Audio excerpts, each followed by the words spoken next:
ومن المجاهدين وصوب رأيه اللهم يا ربنا. വീടുകൾക്ക് മുകളിലൂടെ ഇസ്രായേൽ സൈന്യത്തിൻ്റെ ബോംബാക്രമണം നടന്നുകൊണ്ടിരിക്കുന്ന അതിഭയാനകമായ കാതടപ്പിക്കുന്ന ശബ്ദം കേട്ടുകൊണ്ടിരിക്കെ പോലും ഗസയിലെ കുട്ടികൾ സുബഹി നിസ്കാരത്തിലാണ്. അവർ നിസ്കാരം ഉപേക്ഷിക്കുന്നില്ല. നിസ്കാരത്തിൽ അവർ കുനൂത്ത് ഓതുകയാണ്. കുനൂത്തിലൂടെ അവർ അള്ളാഹുവിനോട് പ്രാർത്ഥിച്ചു കൊണ്ടിരിക്കുകയാണ്. അവരുടെ ശത്രുക്കൾക്കെതിരെ അള്ളാഹുവിൻ്റെ മുമ്പിൽ താഴ്മയോടെ അപേക്ഷിച്ചു കൊണ്ടിരിക്കുന്ന ചെറിയ കുട്ടികൾ അവർ ജമാഅത്തായി തന്നെ സ്വന്തം വീടുകൾ വെച്ച് നിസ്കരിക്കുന്നു. മുകൾ ഭാഗത്ത് നിന്നും ബോംബ് വന്ന് വീഴുന്ന ശബ്ദം നമുക്ക് അതിനിടയിലൂടെ കേൾക്കാൻ സാധിക്കും.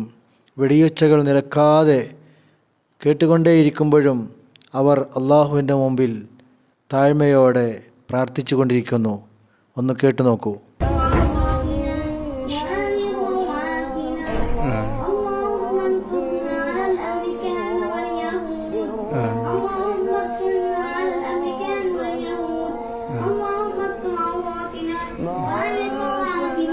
اللهم ارحم شهداءنا واشف جرحانا